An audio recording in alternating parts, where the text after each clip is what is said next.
Alo, ano yan? Bangkay ng tao. Ano ka ba? Bangkay ng tao? Bakit naman magkakaroon ng bangkay doon? Hindi ko rin po alam. Pero lolo, yung bangkay may kakaiba sa kanya. May kagat po sa leeg, tapos wakwak po ang katawan. Sa palagay ko, aswang. Aswang po ang may gawa nun. Lolo! Lolo, tulungan niyo ako! May malaking ibon na nakadapo sa nyog! Wakwak yan, Romeo. Isa sa pinakamatapang na uri ng aswang. Hoy! Halika dito at bumaba ka! Harapin mo ako! Akala mo yata'y matatakot ako sa'yo? Hindi! Sige! Halika dito! At tayo'y magtutos na dalawa! Magandang araw po sa inyong lahat. Ang kwento natin ngayon ay tungkol sa isang binatang tsuper na nakatagpo ng isang kakaibang mutya. Siya ay si Romeo, 30 taong gulang. Isang simpleng jeepney driver. Tahimik ang buhay niya. Paikot-ikot lang sa ruta ng pasada at uwi sa bahay. Pero isang gabi, may nangyaring hindi niya inaasahan. May isang kakaibang liwanag mula sa langit ang biglang bumagsak sa kanyang sasakyan. At sa mismong gulong ng jeep, doon niya napansin ang isang pulang bato. Para saan kaya ang mutyang yun? Swerte kaya ito? O isang sumpa na magdadala ng kamalasan? May kinalaman kaya ito sa isang gabi kung kailan nakatagpo sila ng kaibigan niyang si Tano ng isang bangkay sa gitna ng kalsada? Anong mga kababalaghan pa kaya ang mararanasan ni Romeo? At anong mga lihim ang kanyang matutuklasan habang tangan ang mutyang tinawag nilang mutya ng goma? Pero bago po ang lahat mga idol, huwag po nating kalimutan mag-subscribe at i-hit ang notification bell sa aking YouTube channel na The Voice Addict at Apong Isaak para sa mas marami pang makapigil hiningang kwentong aswang at katatakutan mula sa mundo ng kababalaghan.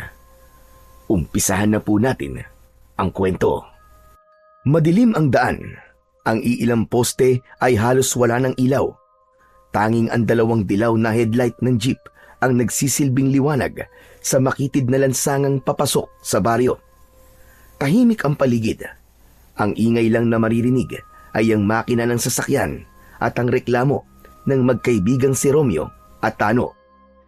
Grabe naman talaga ang kakurakutan ng mga opisyalis dito sa bayan natin, no? Mantakin mo. Matagal nang ipinangako sa baryo natin ang street lights, pero hanggang ngayon, nga pa rin. Wala! Oo nga eh. Bawat eleksyon, yan lagi ang unang binabanggit ng mga kandidato. Ilaw sa kalsada, seguridad sa gabi, pero ni isang poste, wala pa ring maayos na ilaw. Sabi pa nga ni Kapitan dati, aprobado na raw yung budget para sa street lights. Bakit wala pa rin hanggang ngayon, di ba? Yun ang sabi. Pero sabi naman ng iba, di daw totoo kasi hindi pa raw napipirmahan sa munisipyo eh. Hindi raw kasi kaalyado. Yun na nga, masyado na namang pinupolitika. Ano yung mga nakaupo? Parang di na talaga habol yung serbisyong tapat at totoo. Dahil kung sino lang yung mga kakampi, yun lang ang bubusugin nila. Kaya nga eh, nakakainis. Parang wala tayong karapatang makinabang sa buwis ng bayan, no? Kung bakit ba naman kasi patuloy na tinatangkilik ng mga tao yan eh. Hindi na nadala. Ayaw magsiboto ng maayos. Kung sino ang sikat o kilala, yun ang pinipili nila. Maski alam naman nila kung ano-ano mga anomalyang ginagawa. Sinabi mo pa. Alam mo kung ano nakakatawa. Ang daming reklamo ng mga kabarangay natin.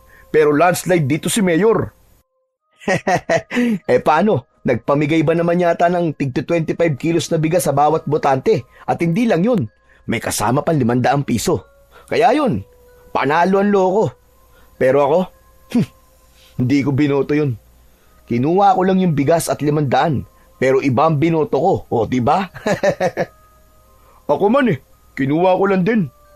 Ang hirap din naman kasi ng buhay. Kaya kapag may nagbigay ng libre, syempre tanggap na kagad. Pwede naman yun kunin mo, pero yung karapat dapat pa rin ang piliin mo at iboto, di ba? Nakakalungkot, pero yun ang totoo. Yung iba, kasi di naman natin katulad ng prinsipyo Hindi nila iniisip yung pangmatagalang epekto ba? Kaya paulit-ulit na lamang ang problema natin. Wala talagang pagbabago. Pareho silang napabuntong hininga. Wala nang nagsalita sa kanila sa loob ng jeep. Parehong malalim ang iniisip habang dumadaan sa madilim na kalsada. Si Tano ay nakatanaw lang sa labas habang si Romeo naman ay nagpatuloy na lamang sa kanyang pagmamaneho. Ang dalawa ay galing sa maghapong pamamasada. Si Romeo ang driver, 30 anyos na may mahabang buhok na laging nakapusod. Ang mga mata niya ng gabing yun ay namumula na dahil sa pagod at medyo inaantok. Sa tabi niya ay nakasakay naman si Tano, ang kanyang kaibigan na minsan ay nagsa-sideline sa kanya bilang kanyang konduktor. Si Tano ay halos ilang taon pa lang din na naninirahan sa kanilang baryo. Madali niya itong nakapagpalagayan ng loob dahil mabait at maaasahang kapitbahay. Nang malapit na sila sa arko papasok ng baryo, biglang napansin ni Romeo na may nakahambalang sa daan. Hindi yun klaro sa kanya kung tao ba o hayop, pero hindi ito gumagalaw. Biglang preno si Romeo, sumadsad ang jeep sa mismong tapat ng nilalang. Si Tano ay biglang tila na itulak dahil sa lakas ng paghinto. Wala siyang seatbelt, tumama ang mukha niya sa harap. Napasinghap siya dahil sa sakit na biglang naramdaman. Dumugo ang kanyang labi. Romeo! Pambihira! Ano bang... Bigla siyang napatingin kay Romeo habang hawak-hawak ang nasaktang bahagi ng bibig. Nanlalaki ang mga mata ng driver. Nakatitig sa harapan. Hindi gumagalaw. Romeo? Pare? Ano ba nakita mo? May bangkay sa daan, pare. Napatingin agad si Tano sa tinititigan ng kaibigan. Paglingon niya sa harap ng jeep, agad siyang nanlamig. Sa ilalim ng maputlang ilaw ng headlight ng kanilang jeep, napagtanto na nilang may katawan nga na nakahandusay sa gitna ng kalsada. Makikita rin na halos balot ito ng putik at tuyong dahon. Nakabuka ang mga braso, tila nakaturo sa magkabila ang gilid ng daan, at wala itong saplot sa paa. Parehas na silang nakatulala ng mga sandaling yun. Parehas din naramdam ang unti-unting paggapang ng kilabot mula sa kanilang talampakan, paakyat sa kanilang mga batok. Napalunok na lamang si Tano, pero parang tuyo ang lalamunan niya. Bumilis din ang pagtibok ng kanyang puso. Ilang segundo pa ang lumipas, kapwa na sila bumaba ng jeep. Dahan-dahan ang kanilang hakbang dahil parang nag-aalangan na baka patibong lamang yon ng mga kawatan. Baka biglang gumalaw ito at hold upin sila. Lalo na't narinig na nila parehas ang modus na yun. Paglapit nila doon, nakita nila ang kabuuan ng bangkay. Isang lalaki na tila nasa edad 30 o 40. Hubad ang itaas, may itim na pantalon pero wasak na at puno ng kalmot ang balat. Ang tiyan nito ay makikitang wakwak. Kita ang ilang bahagi ng lamang loob na tila nilantakan. Ang mga mata nito ay nakadilat pa, pero wala ng buhay. Maputla na rin ang balat niya, parang wala ng dugo. Gayong malinis naman ang kinaihigian nito. Wala ni kaunting mantsa ng dugo, at sa may leeg nito, may marka ng tila kagat. Malalim yun. Hala! Ano yan? Bangkay ng tao, pare. Pucha naman oh, alam kong bangkay ng tao yan, Chong. Ang ibig kong sabihin, ba't may ganyan dito? Ilinawin mo kasi. Ito na nga ba ang sinasabi ko eh. Madilim ang kalsada natin, kaya posible talagang maging pugad ng krimen ang lugar na to. Kawawa naman siya, Chong. Sino kaya yan, no? Mukhang di taga sa atin, ah. Hindi ko kilala eh. Hindi ko rin siya kilala. Pero tignan mo yung tiyan niya. Wakwak. Parang kinain. Hindi tao may gawa nito, Chong. Masyadong brutal. Teka, anong ibig mo sabihin? Tignan mo rin yung leeg niya. May kagat. Pamilyar sa akin yan. Parang kagat ng isang aswang. Ano ka mo? Aswang? Ano ka ba naman, Chong?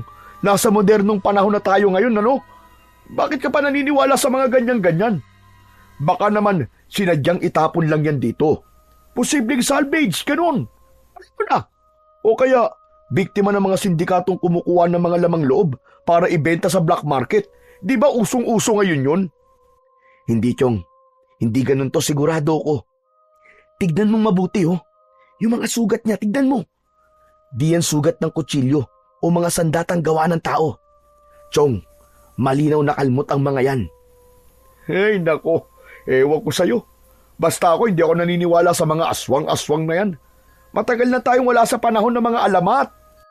Alam mo, Chong, sa totoo nga lang mas natatakot pa ako sa mga tao ngayon kesa sa mga pinaniniwalaan mong mga halimaw. Ganun ba? Hindi ka naniniwala sa akin? Hindi. Hindi naman kasi talaga totoo mga aswang Kwento-kwento lang yan. Ano ka ba? Panakot lang sa bata yan nung maliliit pa tayo. Bahala ka. Basta ako, alam ko na aswang ang pumatay dyan. At posibleng may aswang na dito sa baryo natin. Ang mabuti pa, i-report na natin to sa barangay o kaya sa police station para maimbestigahan ka agad. Hindi pwedeng palampasin to. Teka, wag na pre. Ha? Bakit naman? Maaabala lang tayo sa investigasyon Tapos baka mamaya madamay pa tayo dyan. Tayo pa pagbintangan, pambihira. Tingnan mo, wala naman CCTV dito sa lugar na to. Wala ring ibang taong nakakita. Kung wala tayong pagsasabihan, walang makakaalam. Diligtas tayo, di ba? Ano? Ibig mo sabihin na hayaan na lang natin to dito? Abay, wala ka palang konsensya Tsak na may pamilya to, Chong. Baka hinahanap na siya. Hindi ba dapat lang na may makaalam? Bakit? Gusto bang madamay? Alam mo, Chong, mabuti pa. Bumalik na tayo sa jeep dahil baka yung gumawa niyan nandito pa rin sa paligid. Tapos, nakamasidlan sa atin. Baka tayo pa ang isunod kung magtatagal pa tayo dito. Kaya tara na. Pero, Chong, hayaan mo na yan. Sigurado naman akong may ibang makakakita niyan Sila na lang ang bahala. Huwag na natin pakialaman, Romeo. Huwag na. Halika na. Sige. Siguro nga tama ka. Dahan-dahang umatras ang dalawa. Nilingon pa nila ang bangkay sa huling pagkakataon bago muling sumakay sa jeepney. Muling pinaandar ng binata ang makina ng jeep. Tahimik lang sila ni Tano. Iniwasan ni Romeo ang katawan sa kalsada at dahan-dahang muling tinahak ang lubak-lubak na daan papasok sa baryo. Nang makaliko na sila sa kanto, bumagal na ang takbo ng kanilang jeep. Nasa baryo na sila, ngunit bigla silang napatigil nang biglang may tumawid. Muling napapreno si Romeo. Anak naman ng putya, oo! Ano yun? Ano ba pare? Kotang-kota na tayo biglang may tumawid Huminto ang sasakyan sa gilid ng daan, malapit sa isang babaeng nakatayo sa madilim na gilid ng kalsada. Magulo ang buhok ng babae, tila hindi nagsuklay ng ilang araw. Ang suot niyang damit ay gusot-gusot din at may bahid ng putik. Nakayuko ito nung una, pero nang marinig ang preno ng sasakyan, dahan-dahan itong tumingala. Nakatitig lang sa kanila ang babae. Nanlilisik ang mga mata nito. Hindi nagsasalita. Tapos inikot nito ang tingin kay Tano. Mas lalong lumaki ang mga mata nito at mas tumalim. Agad na kinabahan si Romeo. Parang hindi normal ang tingin ng babae. Para bang galit na galit ito. Pre, tara na pre. Nakakatakot ang babaeng yan. Parang may tama O baka naman. Basta, ewan, tara na pre. Oo nga, tara na. Dahan-dahang pinaandar ni Romeo ulit ang jeep. Tumabi pa ang babae pero hindi inalis ang tingin sa kanila. Nang lumampas sila, hindi niya napigilan na lingunin ito sa side mirror. Nakatayo pa rin at hindi pa rin nagbabago ang ekspresyon ng kanyang muka. Pambihira. Grabe naman yun. Huwag mo nang pansinin pre. Baliw lang siguro yun. O kaya baka sabog. Bilisan mo na lang kasi ang pagmamaneho para makauwi na tayo. Ang dami nang nangyayari. Kaya nga Tignan mo, nakatingin pa rin Ano kayang meron dun Hala, oo nga Baka naman siya yung aswang. Baliw, aswang ka dyan. Huwag mo na kasi lingunin. Pambira ka naman, ang kulit mo Ilang saglit pa, Narating na rin nila sa wakas ang bahay ni Romeo. Huminto ang jeep sa bakuran nito. Ayos ka lang ba, pre? Hindi. Pareho tayo. Pero kalimutan mo na yun. Di yun makakatulong sa atin. Kinikilabutan pa rin ako kasi parang parehas na nagpakita sa utak ko yung mga nakita natin eh. Ako rin naman eh. Tignan mo, nakatayo pa mga balahibo ko. Tignan mo, ramdam na ramdam ko pa rin ang takot at pag-aalala eh. Baka naman kailangan talaga nating i-report yun, pre. Kung gusto mong i-report, bahala ka. Basta, wag mo lang ako isasali ah. Ayokong masayang ang mga araw ko kasi, alam mo na, kapag natigil ang mga racket sa kalsada, aba, kawawa naman yung lola ko na may sakit. Sino mag-aalaga sa kanya? Sinong didiskarte para sa mga gamot niya? Eh, sana naman maintindihan mo ako, pre. Sige, kung yan ang gusto mo.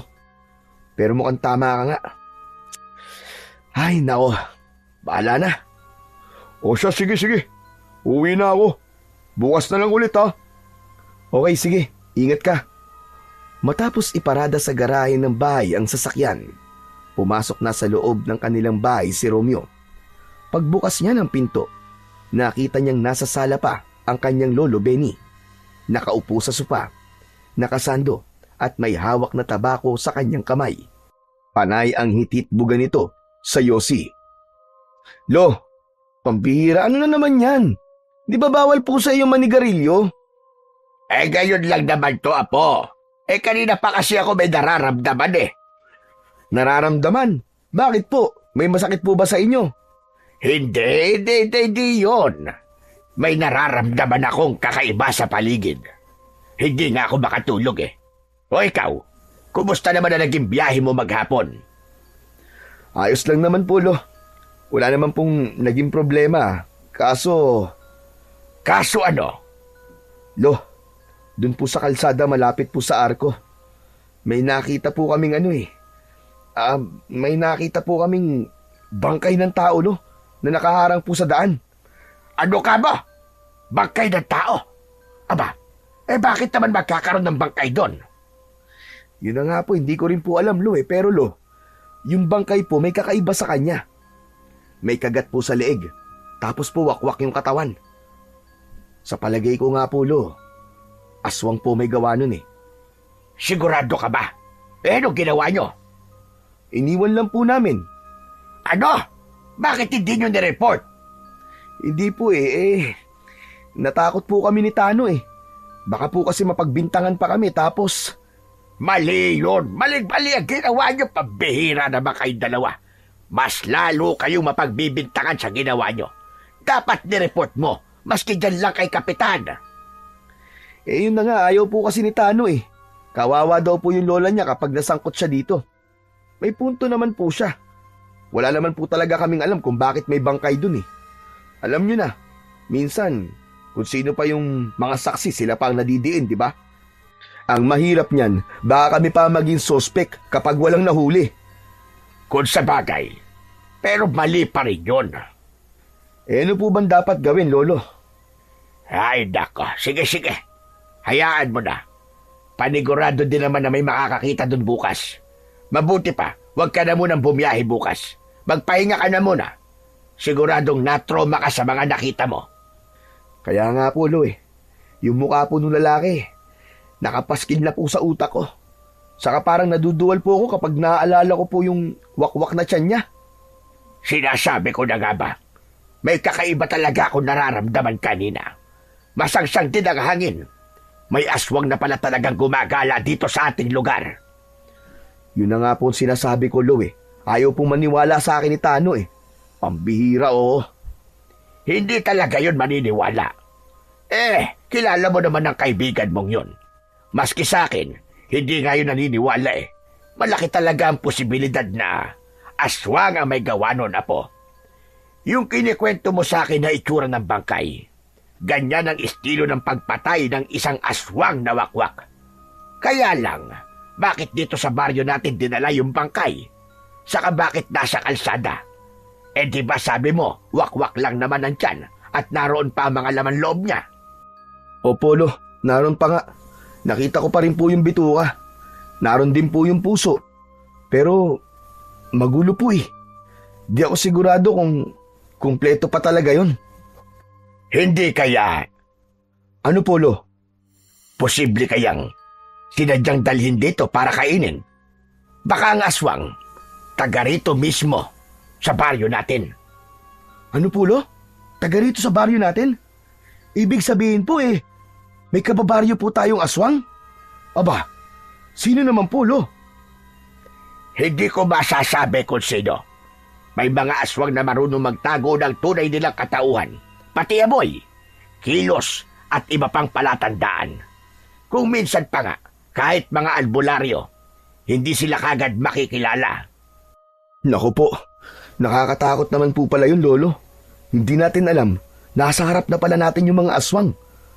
Eh kaso, yun nga, Lo, bakit po nasa kalsada po yung bangkay? Posibleng may pumigil kaya ganon. O kaya baka may nakakita. Kung ganun, Lo, delikado na pala talaga dito sa baryo natin. Kailangan natin maging mapagmatsyag kasi hindi natin kilala kung sino ang kalaban. Tama ka, Romeo. Kailangan nating mag-ingat.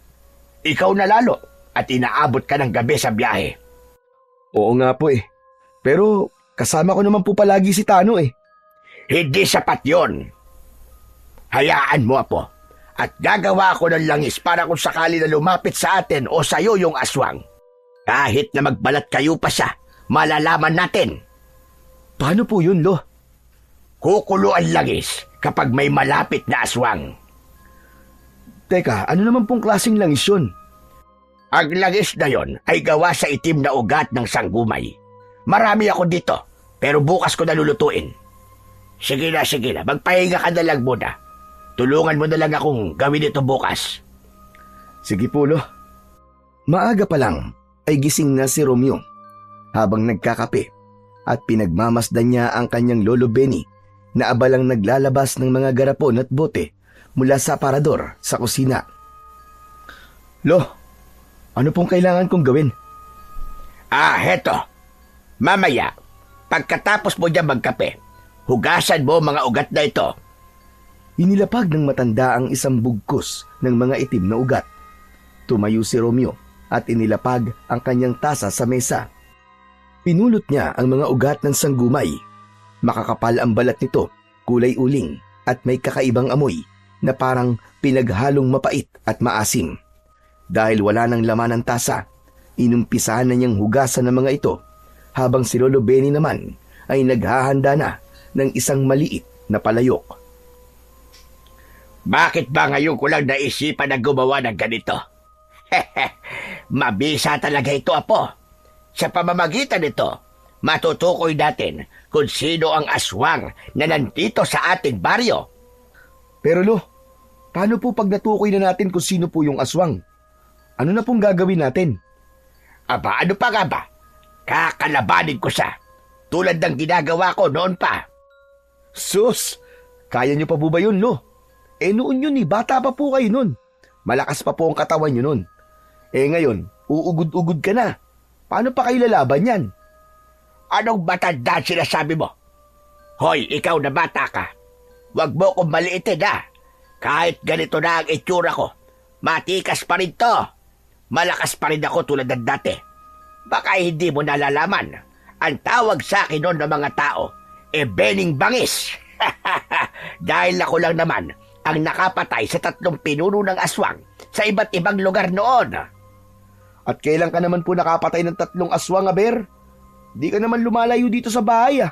Mula pa nung bata ko, puro panggagamot lang ang alam kong ginagawa nyo, eh. Talaga namang hindi mo makikita yon. Abay, binata pa ako noon, loko. Maski nga ang tatay mo ay hindi pa noon isinisilang sa mundo. Ay, ganun po ba? Kayo naman kasi, magkikwento hindi naman kumpleto ang detalye. Pero kaya niyo po ba talaga, Lo? Baka kapag kayo lumaban, mauna pa po kayong makain. Hoy, hindi ako basta-basta.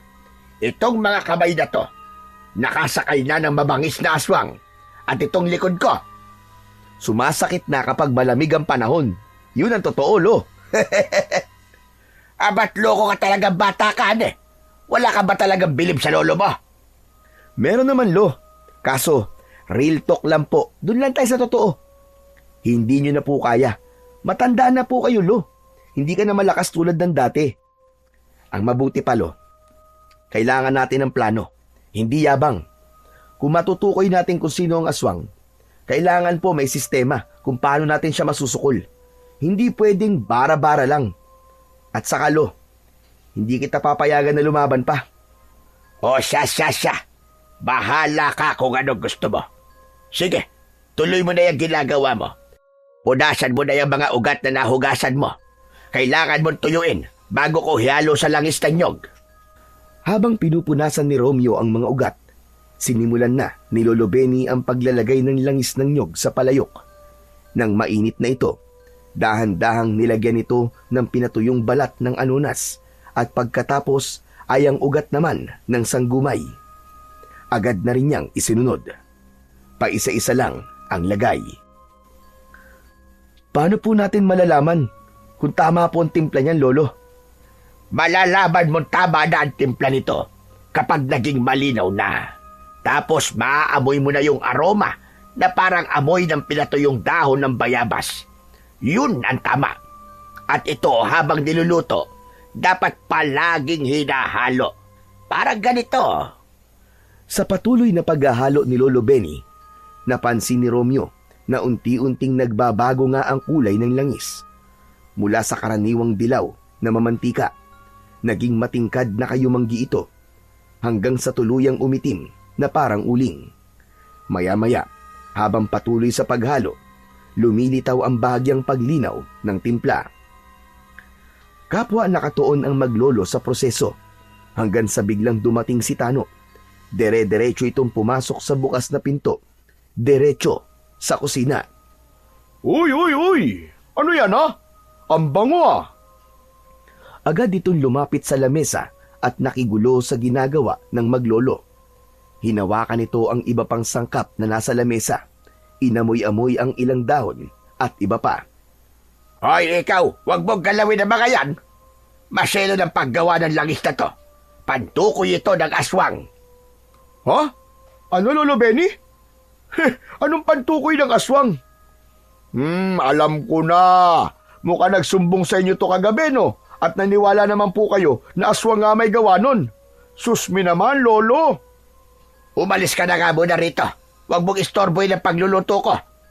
Ikaw, Romeo, ikaw na muna ang bahala dito sa kaibigan mo. Dalin mo muna sa sala. Agad naman na sumunod si Romeo sa kanyang lolo. Hinila palabas si Tano sa sala. Umupo sila sa sopa. Nagpalinga-linga pa si Tano. Saka muling nagsalita. Pre, alam mo na ba? Ang alin? Aling alam ko na. Nako, pinagkakaguluhan na ngayon yung bangkay doon sa may kalsada. May mga taga-barangay na at mga pulis. Yung nakita natin kagabi. Grabe, pre. Ang daming tao doon ngayon. Paano mo naman nalaman? Galing na ako doon, eh. Ang bilis talaga kumalat ng balita, pre. At alam mo ba, marami naniniwala na tulad mo, aswang nga daw ang may kagagawan nun. O di ba? Sabi ko naman kasi sa'yo eh. Ayaw mo lang kasing maniwala sa akin eh. Hindi pa rin naman ako naniniwala, pre. Sabi lang naman nila yun eh. Wala namang saksi sa nangyari. Lahat, puro sabi-sabi lang. Puro chismis lang. Ay nako, bala ka kung ayaw mo maniwala. Basta kami ni Lolo, gagawa kami ng paraan para matukoy at makilala kung sino ang aswang na yun. Hindi siya dapat nandito sa baryo natin. Humandalan talaga siya. Inaabalan nyo lang ang mga sarili nyo. Walang aswang, walang ganun, tol. Ano ba kayo? Nagsasayang lang kayo ng oras. Meron, Tano. At papatunayan ko sa'yo yan. Bahala ka. O siya, di ka pa nakabihis ah. Di ka ba babiyahe ngayon? Hindi na muna, Chong. Pahinga na muna ako. Nakukonsensya pa ako dun sa nangyari kagabi. Para kasing pinabayaan lang natin siya. Hindi ko matanggap na wala man lang tayong ginawa at hindi tayo nakialam. Mabigat ang loob ko, Chong. Anak ng pambihira ka naman, oo. Mag-move on ka na kagad. Sayang ang kita natin. Pasensya na, Chong. Di ko talaga kaya eh. Ay, nako. Kung ganun, ako na lang muna pupunta sa bayan. Magbabarker na lang muna ako ngayon doon kung wala tayong biyahe. Sige, Chong. Pasensya ka na muna ha. Ayos lang, walang problema sa akin. Pero sana sa mga susunod na araw maging okay ka na. Biglang narinig nila ang pagtawag ni Lolo Benny mula sa kusina. Robyo! Robyo, apo, halika nga muna rito. Tumayo si Romeo at agad na lumapit. Lo, bakit po? Bantayan mo muna ito. Kukuha pa ako ng huling sangkap na halaman doon sa likod ng bahay natin. Sige po, Lo, ako pong bahala. Inabot ng binata ang sandok at ipinagpatuloy ang paghahalo. Tumalikod na at tuluyang lumabas ng bahay ang matanda. Nang medyo lumipas na ang ilang minuto, nakaramdam siya na tila naiihi. Tano! Chong! Chong, ikaw na nga muna rito. Ihi lang ako. Ano? Baka naman magalit yan si Lolo. Okay lang yan, ano ka ba? Matagal pa yun. Tapos na ako magbanyo bago pa yun pumasok ulit dito. Sige na, baka bumaha dito Hindi ko na kayang pigilan Sige na nga, akin na nga yung sandok. Bilisan mo ha. Habang lumalayo si Romeo, nanatili si Tano sa kusina. Nakatitig sa langis. Inaamoy-amoy niya ito. Sabay ginaya ang ginagawang paghalo ni Romeo. Habang hinahalo ang langis, napatingin siya sa paligid. Napansin niyang may nakasabit na mga palaspas sa bintana. May luma ring kosipio sa dingding. Sa sulok ng kusina, may lumang kahon na may ukit na muka ng leon. Grabe, ang daming pangontra. Binalik niya ang atensyon sa palayok at muling hinalo ang langis. Bigla siyang napatigil sandali nang titigan niya ang kumukulong likido. Kinilabutan siya. Hala, ano yun? Bakit kumukulo? Bahagyang umatras si Tano. Hawak pa rin ang sandok habang nakapako ang tingin sa palayok. Ang dating amoy ng herbal na sangkap ay biglang napalitan ng kakaibang amoy. Parang amoy na may nasunog na balahibo ng hayop. Napalingon siya nang makarinig ng kaluskos sa likod. Nakabalik na noon si Romeo. Napakunot ang noo nito nang mapansin ang anyo ng kaibigan niyang si Tano. Uy pre, ano nangyari sa'yo? Hindi agad sumagot si Tano. Dahan-dahan niyang ibinaba ang hawak habang nakatingin pa rin sa palayok. Napansin ni Romeo ang kakaibang kulay ng langis. Hindi na ito malinaw, kundi bahagyang nagiging abo ang gilid. Bago pa niya matanong si Tano, isang mahinang kaluskos ang narinig nila mula sa labas ng bahay. Nagkatinginan silang dalawa. Pumasok si Lolo Benny, dala ang mga dahon ng sambong. Diretso ito sa lamesa. Ginayat ang dala gamit ang kutsilyo at kinatasan dagda gamit ang sariling kamay. Nang matapos, ay dahan-dahan itong ibinuhos sa langis. Sige na, ako na bahala dito. Salamat apo sa tulong mo. Umalis na ang dalawa at pumunta ulit sila sa sala. Samantala, naiwan naman sa kusina ang matanda. Habang inilalagay ang katas ng sambong, kumunot ang noo ng matanda. Tinitigan niya ang kulay ng langis. Tila may napansin siyang bahagyang pagbabago. Kinuha niya ang sandok at hinalo ito ng hinalo. Unti-unti, luminaw ulit ang langis. Samantala sa sala ay nagpaalam na si Tano sa kaibigan niyang si Romeo. O paano, sige na pre. Una na ako ha. Kailangan kong maaga makapagsimula para makarami.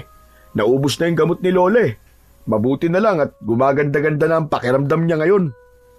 Sige Chong. Pero Chong, ba't di mo subukang ipatingin kay Lolo? Malay mo, hindi sa ospital gagaling si Lola, kundi sa albularyo. Chong, magaling si Lolo, maniwala ka. Alam ko magaling ang lolo mo, Chong. Pero dalan-dala na ako sa mga albularyo Hindi ko sinasabing wala akong tiwala kay Lolo Benny ha. Pero noon pa kasi, isinumpa ko na sa sarili kong hindi ako hihingi ng tulong sa mga katulad niya. Aba, bakit naman Chong? Basta. Ayoko lang. May mga bagay lang na mas mabuting sa akin na lang at wag nang ungkatin. Mabilis na tumalikod na si Tano. Halatang ayaw ng patagalin pa ang kanilang usapan. Hindi na ito lumingon kahit isang beses. Naiwan si Romeo, tahimik at tila naguguluhan. Tinitigan niya ang likod ng kaibigan habang papalayo. Gusto pa sana niyang ipilit sa kaibigan niya na magtiwala ito kay Lolo Benny, pero hindi niya na nagawa. O apo, aba, nakaalis na pala si Tado. Opo, Lo. Gusto raw po makarami kaya yun, umalis na. Ay, nako. Matigas talaga ang loob ng kaibigan mo na yon. Parang wala lang sa kanya nangyari sa inyo kagabi. Kaya nga po Pero hindi ko naman po siya pwedeng husgan dahil mahal po yata yung mga gamot na iniinom ng lola niya Kaya kailangan niya talagang kumayod ng matindi para sa lola niya. Ay siya nga naman. Nabalitaan ko rin na may sakit si Remy. Kaya hindi na lumalabas ng bahay niya. Yun na nga po Kawawa nga po. Ba't di mo sabihin sa kanya na ipagamot sa akin ng lola niya para malaman natin kung anong sakit ni Remy? Baka sakaling magamot ko. Sinabi ko naman po sa kanya, Lo, kaya lang ayaw daw po niyang humingi ng tulong sa albularyo Wala daw po siyang tiwala at isinumpa daw po niya nun na kahit kailan daw po ay hindi siya hihingi ng tulong sa mga katulad niyo. Bakit po kaya, no, Lo?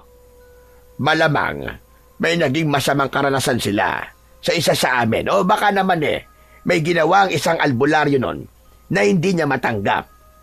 Minsan kasi kahit ganito kami, may pagkakamali ring nagagawa.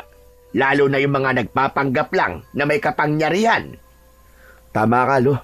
Baka nga po ganun na nangyari sa kanya. Parang na-trauma. Ang mabuti pa'y hayaan mo na lang siya, Apo. Hindi naman natin pwedeng ipilit ang gusto natin sa kanya. Opo, Lo. Teka po. Bakit pala kayo nandito na? Tapos na po ba yung ginagawa niyong langis? Oo, tapos na. Papalamigin na lamang natin yan bago isalin sa mga botelya. Sa araw na to, sisimulan na natin hanapin ang aswang. Hindi na pwedeng patagalin pa. Kailangan natin malaman kagad kung sino siya bago pa tayo muling masalisihan at bago pa may mabiktima sa mga kabarangay natin. Tahimik na si Romeo. Napatitig ito sa kanyang Lolo Benny. Kita niya sa mukha nito ang pagod, pero pansin din niya ang matinding determinasyon ng matanda. May nararamdamang kaba rin si Romeo, pero pinili niyang huwag ipahalata yon sa kanyang lolo. Nang napalamig na nila ang langis, dahan-dahang inilabas ni Lolo Benny ang mga botelya na lalagyan nila ng langis. Isa-isa nilang sinalinan ng likido ang mga sisidlan. Pagkatapos, maingat itong isinara at inilagay sa bag. Ibibigay natin to sa mga taong naniniwala pa rin sa akin, sa mga handang makinig at makipagtulungan. Sa ganitong paraan, mas malaki ang tsansa natin matagpuan ang aswang sa lalong madaling panahon. Nang tapos na sila, nagsimula na ang maglolo na mag-ikot sa baryo. Ang una nilang pinuntahan ay ang mga kapitbahay nila. Tinawag nila ang mga tao sa loob ng mga bahay at ipinaliwanag kung para saan ang langis na kanilang ipinamimigay. Marami ang naniwala sa kanila dahil nga sa natagpuang bangkay sa kalsada. May ilan ding nagduda pero tinanggap pa rin nila ito dahil wala naman daw mawawala. Tumao sila sa bahay ni Lola Remy. Ilang ulit silang kumatok at tumawag pero walang sumagot. Tahimik lang ang buong bahay. Nakailang ulit pa silang tumawag pero wala talagang lumabas. Napilitan na si Lolo Benny na iwan na lang ang isang botelya ng langis sa may pinto. Nagpatuloy na sila sa pag-iikot. Napansin ni Romeo na tila wala pa rin silang palatandaan ng aswang. Lahat ng bahay na napuntahan nila, walang naging reaksyon ng langis. Hindi ito kumulo o umusok. Wala ni isang palatandaan. Lo, baka naman mali tayo ng hinala. Baka hindi talaga siya taga rito sa baryo natin. Napalingon sa kanya si Lolo Benny. Bahagyang napataas ang kilay nito. Ano ka ba naman, Romeo? Ang bilis naman magbago ng paniniwala mo. Nakakakalahati pa lang tayo, baka akala mo. Marami pa tayong dapat napuntahan. Tumango na lamang si Romeo bilang sagot sa kanyang Lolo Benny. Alam niyang ayaw pang sumuko ng matanda. Kaya nagpatuloy sila sa pag-iikot. Isa-isa nilang pinuntahan ang bawat sulok ng baryo. Pati ang mga bahay na nasa medyo liblib na bahagi ay nilibot din nila. Lahat ng tao na naroroon, binigyan nila ng langis Lahat ay pinagmasdan nila ng maigi. Ang kilos, ang mga mata, ang galaw ng katawan. Pero walang kakaiba. Dala-dala nila ang pag-asa na baka sa isa sa mga bahay ay makakaramdam ang langis ng presensya ng nilalang na hinahanap nila. Pero hanggang sa huling bahay na kanilang napuntahan, ay wala pa ring nangyari. Hindi gumana ang langis. Tahimik ito sa buong maghapon ng kanilang pag-iikot. Wala itong ipinakitang senyales. Wala ring tao ang nagpakita ng kakaibang kilos.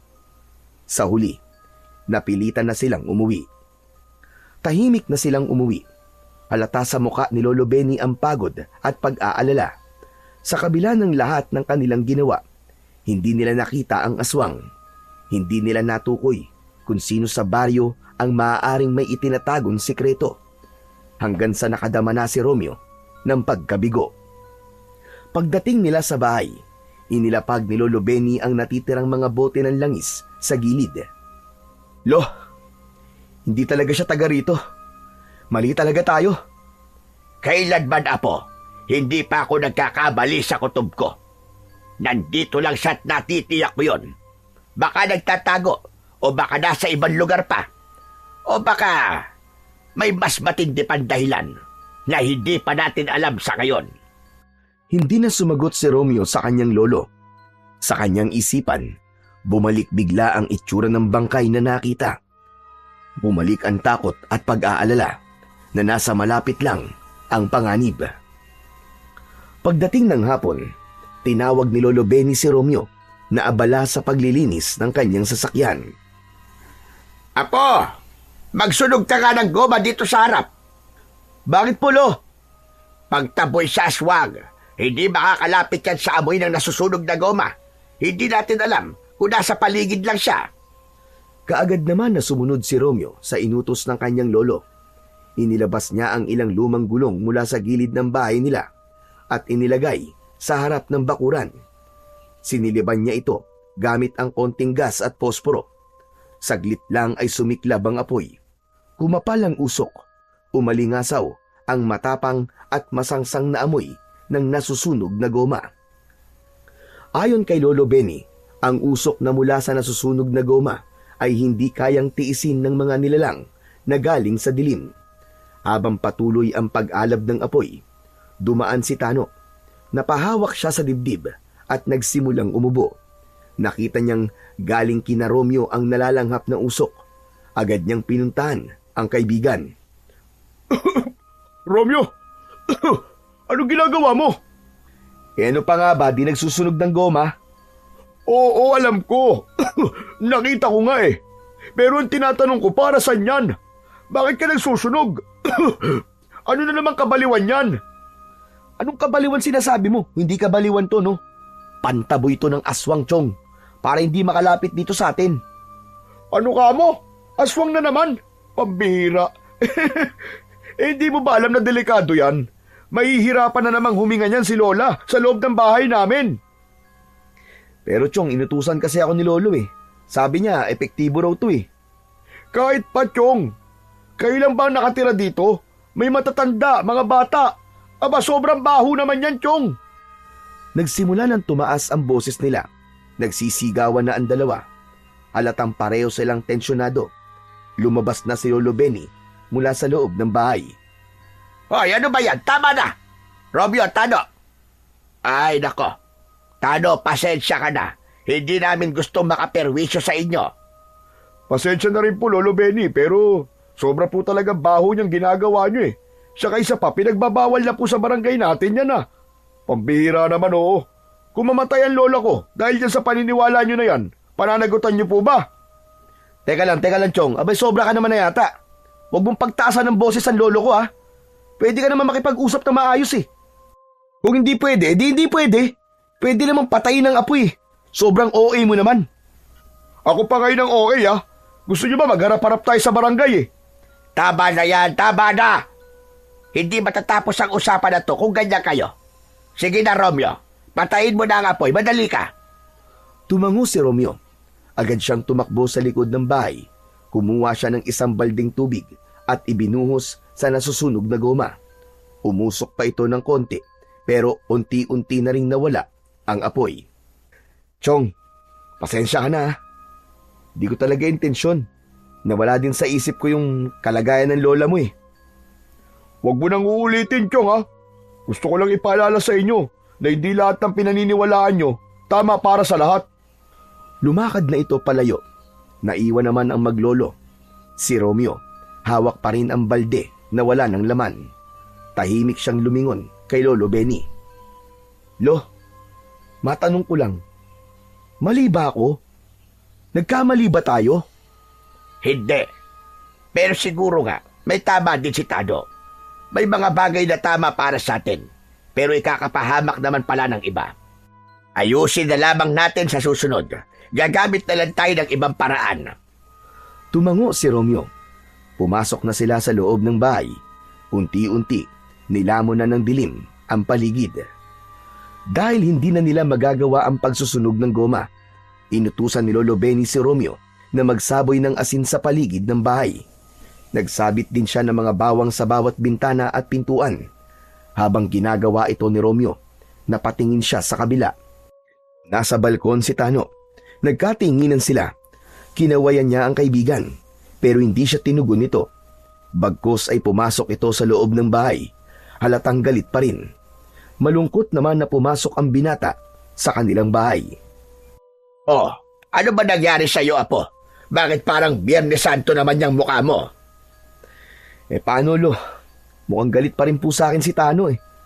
Hindi ako pinansin eh. Hayaan mo na muna. Magkakasundo rin kayo dyan. Dati naman palagi din kayo nag-aaway. Lalo na kapag nag-iinuman kayo. Pero magkakasundo din naman kayo, di ba? Lilipas din ang galit noon. Maniwala ka sa akin. Tumango si Romeo bilang tugon sa kanyang lolo. Isasara na sana niya ang pinto, pero bigla siyang natigilan. May nakita siyang malaking anino sa kabilang kalsada. Pagtingala niya, may nakadipang malaking ibon sa itaas ng nyog. Maliwanag ang sinag ng buwan, pero dahil nakatalikod sa liwanag ang nilalang, hindi niya maaninag ang itsura nito. Lo, tignan niyo po, Lo! May malaking ibon po na nakadapo sa nyog. Nasaan? Nakaw! Aswag yan na po. Diyan ka lang. Kukunin ko lamang ang buntot ng pagi at magtotoos kami dyan. Mabilis na kinuha ni Lolo Benny ang sandata sa gilid ng dingding. Agad niyang binuksan ang maliit na bote ng langis.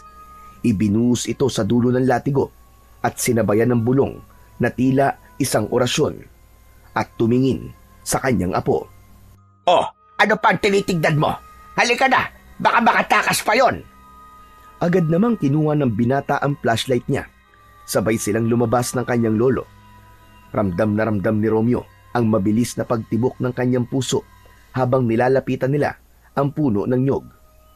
Tumigil sila sa tapat nito at itinaas ni Romeo ang hawak na flashlight. Nang masapul ng liwanag ang itaas ng puno, natigilan siya. Nandun pa rin ang nilalang. Nagulat siya sa nakitang muka ng nilalang. Matutulis ang tenga nito na parabang sa paniki. Tapos ay mahaba ang kanyang bibig pero hindi ito tuka, kundi bibig na puno ng matutulis na pangil. Nakalitaw ito kahit na nakasara ang bibig. Ang mga mata nito ay malalaki at mapupula. Ang ilong ay maliit, halos wala ng butas. Mahaba at manipis din ang dila nitong labas-masok na tulad ng sa ahas. Lo! Ano po klaseng aswang yan? Ang tawag dyan ay wakwak, Romeo. Isa sa pinakatusong uri ng aswang. Sandali lang. Hoy! Halika dito! Bumaba ka rito at harapin mo ako. Akala mo'y natatakot ako sa'yo, ha? Hindi! Sige, halika at mag-toast tayong dalawa! Sa sigaw ng matanda, biglang lumipad ang wakwak. Malapad ang anino nitong tumabon sa liwanag ng buwan.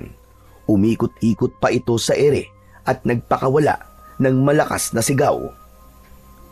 Hindi na napigilan pa ni Romeo ang mapasigaw nang dahil sa labis na takot. May aswang! May aswang! Mga kapitbahay! May aswang! Magsilabas kayo! Isa-isa nang nagbukas ang mga pinto. Lumabas ang iba sa kanilang mga kapitbahay. Yung iba, may dala ding sandata, tulad ng itak, kutsilyo at iba pang matutulis na mga bagay. Ang iba ay sumilip sa bintana. Nakita rin ni Romeo na bumukas ang pinto ni Tano. Ang wakwak ay patuloy na nagpaikot-ikot sa ere at pagkatapos ay biglang sumibat palayo. Tahimik ang lahat, ang mga matay nakatingala. May mga matatandang nagsignos ng krus at napadasal. O di ba? Di ba tama ako? Tama kami ni Lolo. May aswang nga dito sa baryo natin, mga kababaryo. May aswang sa baryo natin. Bumaling siya bigla kay Tano na nakatayo sa may pinto at nakatingala sa itaas. Nang sumigaw siya, nakita niyang sumulyap sa kanya ang kaibigan. Pero saglit lang, hindi ito kumibo. Tahimik lang itong tumalikod, pumasok sa bahay at muling isinara ang pinto. O ano? Naniniwala na po ba kayo? Kayo! Kayo! Naniniwala na ba kayo na may aswang sa baryo natin? Robyo, tama na yan. Nakita nila. Halika na sa loob ng bahay. Magpahinga na tayo. Pumasok na sa loob ng bahay ang maglolo. Sa gabing yun ay tahimik na ang paligid, pero hindi tulad ng dati. Para sa mga residenteng nakakita ng wakwak, hindi na naalis ang takot at pangamba nila. Hindi na basta-basta ang gabi na yon para sa kanila. Gayong napatunayan na nila na totoo ngang may aswang na gumagala sa kanilang baryo. Ganon din si Romeo. Binabagabag siya ng isiping baka isang gabi o sa paglabas niya ng madaling araw ay baka bigla siyang atakihin ng aswang. Natakot siya para sa kanyang sarili. Lalo na ngayon at may di pa rin sila pagkakaunawaan ng kaibigang si Tano. Wala siyang magiging kasama sa kanyang biyahe. Nakatulugan na niya ang ganong isipin pagkalipas ng ilang oras. Madaling araw na, gumising si Romeo. Tahimik pa rin ang buong paligid. Inihanda niya na kagad ang sarili. Naligo, nagbihis at inihanda na rin ang kanyang jeep. Di iisang beses na tinanaw niya ang bahay ng kaibigan. Maski umuugong na ang makina ng kanyang sasakyan, di pa rin ito lumalabas ng bahay nito. Hindi tulad ng dati. Naghintay pa siya ng ilang sandali, pero napagtanto niyang tila ayaw pa rin itong lumabas. Hindi na niya inasahan na sasama pa sa kanya ang kaibigan si Tano. Marahil ay masama pa rin ang loob nito sa kanya, kaya't minabuti na lamang niyang hayaan ang kanyang kaibigan. Inisip na pagbalik na lang niya, kakausapin ito para makipagbati at humingi ng tawad. Habang nakaandar ang makina ng jeep niya, isa-isa niyang iniinspeksyon ng mga gulong nito, ang langis, ang mismong makina, ang preno at iba pa. Araw-araw niya itong ginagawa para masiguradong maayos at ligtas ang mga taong sasakay sa kanya. Ilang sandali pa ay lumabas na siya. Hindi na niya ginising ang lolo na tila nasarapan sa tulog. Hindi nagising sa ingay ng kanyang sasakyan. Habang tinatahak niya ang kalsadang palabas ng baryo, sa huling kanto na may maliit na waiting shed, doon niya muling nakita ang babae na muntik na niyang masagasaan ng huling biyahe.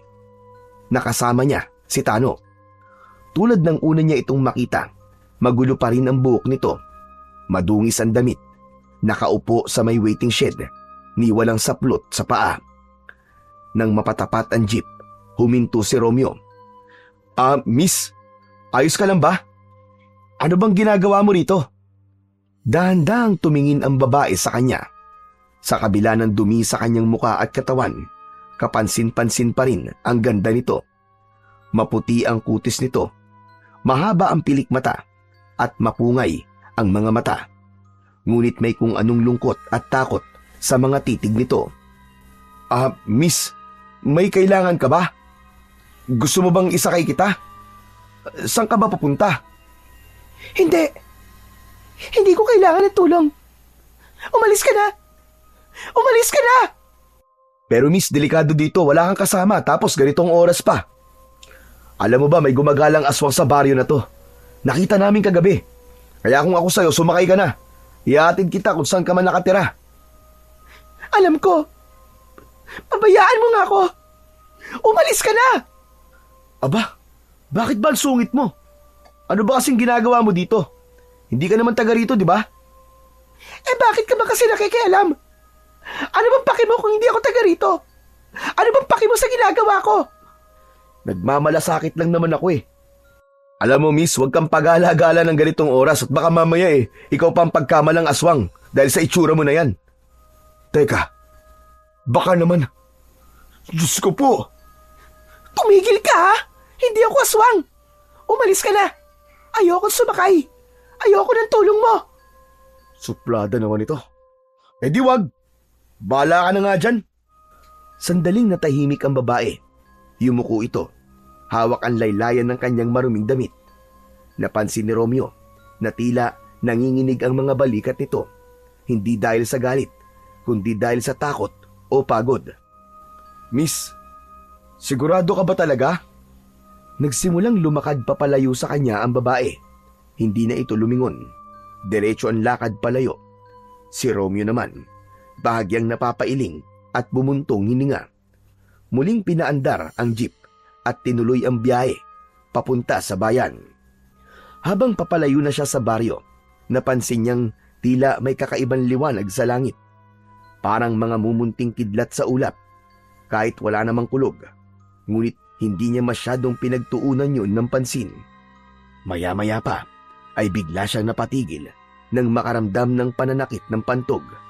Itinabi niya ang sasakyan sa gilid ng kalsada at bumaba para umihi. Nang pabalik na siya sa sasakyan, biglang may isang malakas na liwanag na bumagsak sa mismong sasakyan niya. Naku po! Nakidlatan yata ang jeep ko! Patay! Mabilis lang na nawala ang liwanag na yon. Kakatwa sa paningin ng lalaki dahil tila wala namang nangyari. Wala ring senyales ng pagkasunog. Pero kahit ganun ay hindi siya nagpakampante. Inikot niya ang harap ng jeep. Wala siyang nakita. Walang nasira. Walang tama. Walang kahit munting apoy. Hanggang sa nakahinga na siya ng maluwag. Lumapit siya sa gilid ng jeep at sinilip ang mga gulong. Doon siya napatigil. Sa may singit ng gulong, parang may kumikislap. Lumuhod siya at tinignan itong mabuti. May maliit na bagay na sumiksik sa gilid ng goma. Kulay pula ito, kasing laki ng holin. Kinuha niya ang screwdriver sa toolbox at maingat na sinungkit ang maliit na bagay.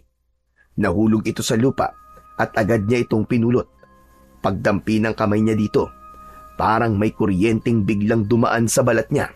Mabilis lang yun, parang saglit na kiliti ng kuryente sa kanyang palad. Anak ng... Aray! Ano ba to? Bato-bato?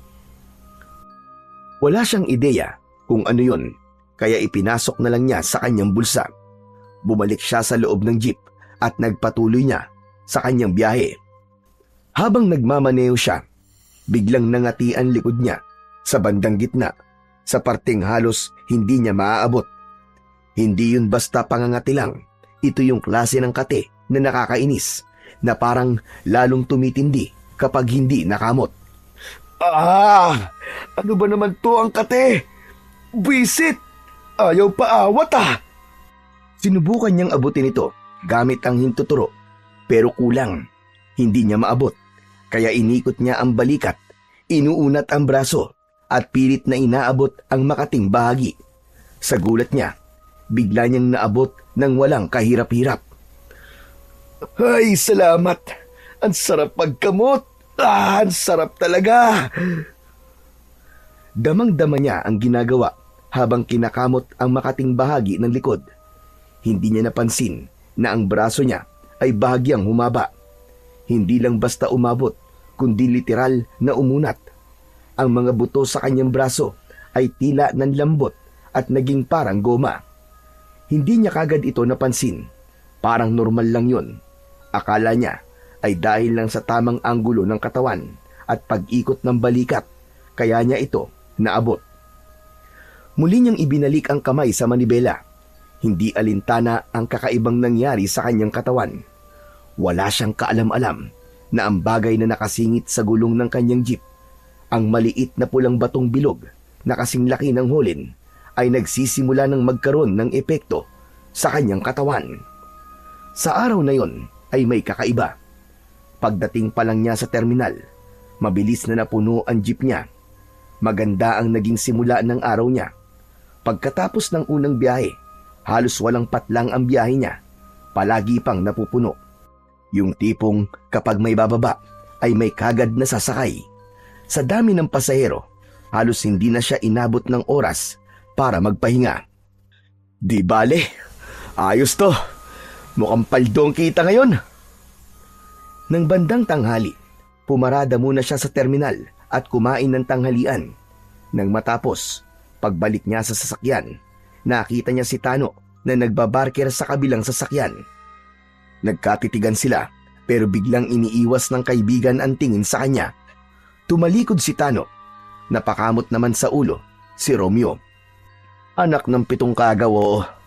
Ang tindi namang tuyuin ng best friend ko na to. Ang tagal magtampo. Pambihira, oo.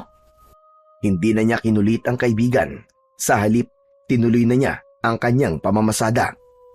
Lumipas ang hapon at unti-unting humupa ang dami ng pasahero. Nang tumuntong na ang gabi, nagsimula na siyang bumalik pa baryo. Medyo pagod pero magaan ang loob niya, lalo na at maayos ang naging kita niya sa araw na yon. Noon lang talaga siya sinuwerte ng ganon. Pagdating niya sa bahay, nakita niya ang lolo Benny niya na nagluluto. Agad na bumungad sa kanya ang amoy ng langis. Lo, mano po? Ano pong ginagawa niyo, Lo? Heto.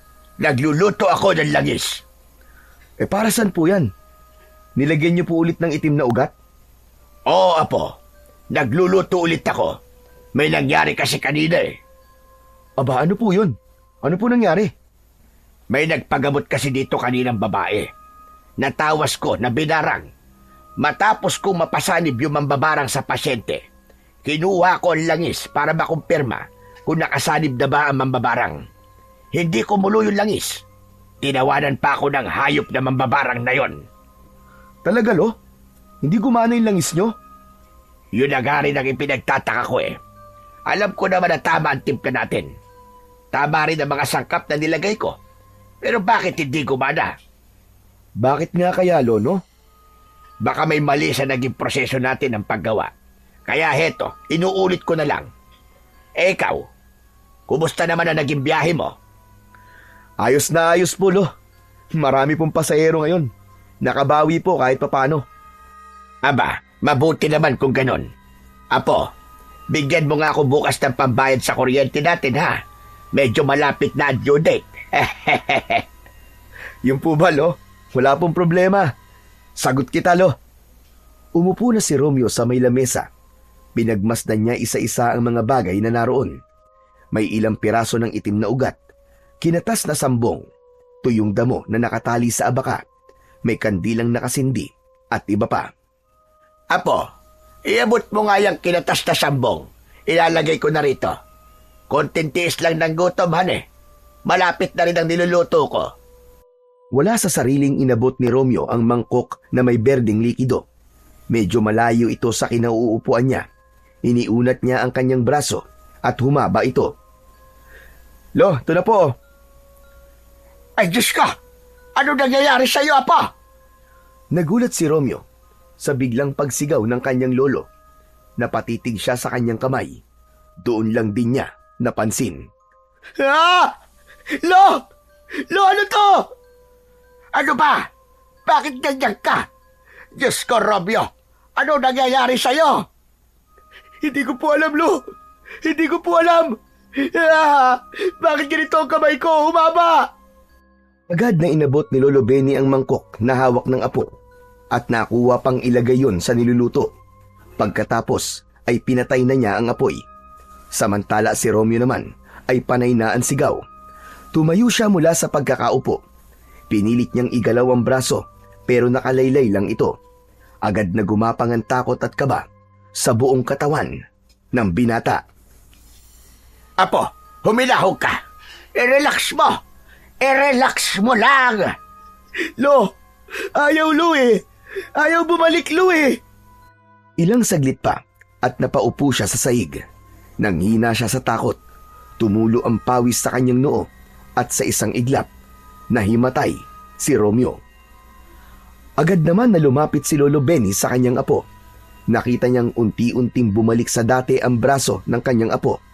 Nang tuluyang bumalik sa normal na haba, parang walang nangyari, maliban sa nawalang malay na si Romeo. Agad na kinuha ng matanda ang kanyang pangtawas. Nang makuha na ito, nagsimula na siyang magsagawa ng isang ritual. Marahan siyang bumulong sa hangin bago sinindihan ang kandila. Habang ginagawa niya yon, ay nakaramdam siya ng kakaiba. Tumayo ang mga balahibo niya. Matapos sindihan ang kandila, hinawakan niya ang pulso ng apo at doon niya nakita ang isang nilalang na nakatayo sa tabi ni Romeo. Hindi ito tao, isa itong nilalang na mataas at ang muka ay natatakpan ng maskarang kahoy. Sa likod nito ay may umaalon na kapa. Gumagalaw maski walang hangin. Hindi ito gumagalaw. Nakatayo lang ito sa tabi ng apo niya. Ngunit matindi ang presensya nito. Hindi nakakibo ang matanda. Hindi niya alam kung ito ba ay bantay o isang banta. Hindi ito kumikilos, pero ramdam niya ang kapangyarihang taglay nito. Parang isang diwata o isang espiritu na hindi niya kabisado. Napalunok na lamang si Lolo Benny. Sino ka? At anong kailangan mo sa apo ko? Pero hindi siya sinagot ng nilalang. Nanatili lang itong nakatayo. Ilang sandali pa, bigla na lang itong naglaho na tila usok. At si Romeo, nasa saig pa rin. Walang malay, pero humihinga. Nang magising na si Romeo, mabilis siyang bumangon mula sa malamig na semento. Agad niyang tinignan ang kanyang braso. Bumalik na ito sa dating sukat. Napansin niya ang lolo niya na nakaupo sa tabi ng lamesa. Nakatulala at parang malayo ang tingin. Parang may malalim na iniisip. Lolo, nangyari? Napalingon si Lolo Benny. Hindi siya kagad nakapagsalita. Tila hindi makapaniwala sa nangyari. Ipinagpag ni Romeo ang kanyang damit na bahagyang nalagyan ng alikabok. Nang masigurong maayos na ang katawan, umupo siya sa tabi ng kanyang lolo. Lolo, nangyari? Totoo po ba yun? Humaba po talaga yung kamay ko kanina? Hindi umimik ang matanda sa kanyang tanong. Lo, teka lang ha. Itinaas niya ang kanyang kanang braso at muling sinubukan na pahabain ito. Sa harap ni Lolo Ben, muling humaba nga ito. Parang goma, nababatak, napapaikot niya at sa pagkakataong yun, naibalik niya na ito sa dating anyo at forma. Uy! Hanip! Totoo nga, Lo! Nagkatinginan silang maglolo. Parehas nagulat ang kanilang mga ekspresyon. Pero si Romeo, napangiti na. Sa kabila ng kababalagan, nakaramdam siya ng konting kasiyahan. Ayos to! Susubukan ko ulit, Lo, ah! Tignan nyo, ah! Pinaglaruan niya ang kanyang katawan. Pinahaba niya ang kanyang leeg. Tinanaw ang laman ng palayok. Lo! Tapos na po pala itong niluluto nyo eh! Tumawa na rin si Lolo Benny, bagamat may halong kaba pa rin ang tawa niya. Ang pangit mo, apo! Para kang kanggaro! Hala, hindi po yung kangaroo, Lo. Giraffe po yun, yung mahaba ang leeg. Kayo naman, oo. Hindi pa nakontento si Romeo. Sinubukan niyang pahabain din ang kanyang mga binti. Bigla siyang naging parang poste. Muntik pa siyang mauntog sa kanilang kisame. Pagkatapos nun, naisipan ng binata na subukan pa ang kakayahan ng kanyang katawan. Napangiti siya. Ipinorma niya ang sarili na bilog. Ang katawan ay binanat, tapos ang ulo ay inilapit sa kanyang talampakan. Nagmukha siyang bilog na bola, tapos isang malakas na tulak mula sa kanyang paa. Tumalon siya mula sa saig at literal na tumalbog-talbog siya sa loob ng kanilang bahay. Tumama siya sa dingding, tumalbog sa kisame, saka gumulong sa gitna ng sala. Apo, sandali! Dahan-dahan ka lang at baka makabasag ka ng gamit natin! Pero hindi siya tumitigil. Para itong bata na tuwan-tuwa sa kanyang bagong tuklas na kakayahan. Halata sa kanya ang labis na saya pagkasabik. Yes! Ayos to! Mukhang pwede na ako mag-change ka rin nito, Lo. Pumasok kaya ako sa perya, no? Naku po, sigurado ako, pagkakaguluhan ako nito ng mga tao, yayaman na po tayo, Lo! Natawa na rin si Lolo Benny kahit may konti pa rin na pag-aalala. Hindi niya akalaing sa isang gabi lang ay may mangyayaring hiwaga sa kanyang apo. Hindi niya inaakala na makikita niya ito na tumatalbog-talbog sa bahay nila na parang isang life-size na Super Bowl. Apo, tama na yan. Romeo, tama na. Huwag ka nang tumalbog-talbog. Tignan mo at bukas pa ang ating pinto. Baka mamaya yan may makakita sa'yo. At ano pa ang isipin? Ay, oo nga pala no. Teka lang po. At sa huling pagtalbog niya, gumulong siya papalapit sa pinto at isinara yun. Bumalik na siya sa dati niyang anyo. Hingal na hingal siya, pero masaya. Lumapit na siya sa matanda at umupo sa tabi nito. Lo, seryoso. Ano po kaya nangyari sa akin, no? Bakit nagkaganito po ang katawan ko? Nakulam kaya ako, Lo? Bago pa makasagot si Lolo Benny, biglang napahinto si Romeo. Parang may naalala siya. Agad niyang hinanap sa bulsa ang pulang batong nakuha niya sa kanyang gulong. Inilabas niya ito at inilapag sa lamesa. Nabigla si Lolo Benny nang makita ito. Bigla siyang napatitig. Nangunot ang noo niya sa nakita. Sandali lang. Pamilyar sa akin ang bato na yan, ha? Saan mo ito nakuha? Sa gulong ng jeep ko, Lo. Sa palagay niyo po, may kinalaman kaya yan sa nangyayari sa katawan ko? Hindi ko pa alam, Apo. Pero teka, may kukunin lang ako sandali. Diyan ka lang, hintayin mo ako. Tumayo si Lolo Benny at agad na pumunta sa kwarto niya. Pagbalik nito ay may hawak na itong isang lumang aklat. Makapal ito at amoy luma na. Ipinagpag ng matanda ang alikabok na bumalot dito. Marahang binuklat ang mga pahina. Dito sa librong ito, nakatala ang iba't ibang uri ng mga mutya. Ipinakita niya kay Romeo ang isang pahina kung saan may larawan ng isang pulang bato. Hawig na hawig yun sa batong nasa lamesa. Walang pangalan ng mutyang ito. At kakaiba, wala itong sariling kapangyarihan. Ang kapangyarihan nito ay nakadepende sa anong bagay ang unang madidikitan nito bago mapunta sa tao. Lo, sa gulong ko po yan nakita eh. Nakadikit po sa goma. Doon po sa jeep ko. Yun na nga. Nakuha mo ang katangian ng goma. Humahaba, nababanat, pero bumabalik din sa dating anyo. Ayos! Pero hindi lang yun, Apo. Basahin mo itong nakasulat. Ang mutya ay may tagapangalaga. Isang nilikha na hindi diwata at hindi rin engkanto. Tinatawag silang mga haranay. Mga elemental na tagapamagitan ng langit at ng lupa. Tagabantay ng lakas at puwersa mula sa itaas. Isa itong elemental na hindi basta-basta nagpapakita, maliban kung ipagkakaloob na nila ang mutya. Mananatili siyang nakabantay hanggat hindi pa lubos na tinatanggap ng bagong tagapangalaga ang kapangyarihan ng mutya. Napakunot ang noo ni Romeo. Napalingon siya sa kanyang tabi, sa harap, sa likod, sa kaliwa at kanan niya. Totoo ang nasa aklat, Apo. Nakita ko siya kanina. Nagpakita siya sa akin. Hindi ko alam kung bakit. Nakatayo siya sa tabi mo. Mukha siyang tao, pero balot ng maskarang kahoy ang kanyang muka. Pero yung katawan niya, aba, sobrang liwanag. Kung ganun po, Lo, siya po yung tinutukoy po dito sa libro na bantay. Pero sa palagay niyo po, bakit po ito biglang dumating?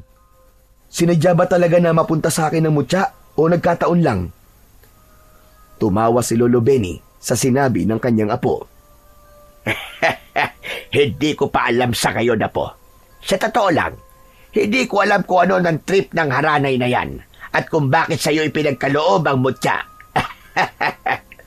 Grabe ka naman sa akin, Lo. Yung tawa mo, wagas ha. May halong tagong panlalait eh. O sige na, sige na. Seryoso na tayo. Baka naman may dahilan. Baka may nakita siya sa'yo, Apo, na isang bagay na hindi natin alam. At saka, baka may kinalaman ito sa mga nangyayaring kababalaghan dito sa ating baryo. Ganun? Tama ka, Apo. Baka ikaw ang nakatadhanang dapat na lumaban sa wakwak. Hindi pa ako sigurado dyan, pero isang bagay lang ang natitiyak ko. Hindi ibibigay sa iyo ang mutya ng walang dahilan.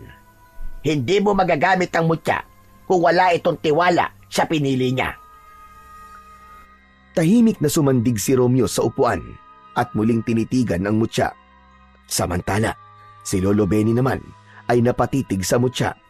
Dahan-dahan niyang inilapit ang daliri dito at pinulot ang bato. Aray ko, Diyos ko po!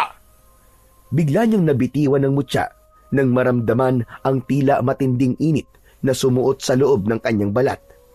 Hindi lang siya basta napasok. Makirot ang buong kamay niya. Olo, ano po nangyari? Napaso ako. Bakit ka naman pumapapaso, Lo? Hindi naman mainit to eh. Dabuho kang bata ka. Akala mo ba nagbibiro lang ako? Akala mo ba pinaglalaruan lang kita? Tignan mo to.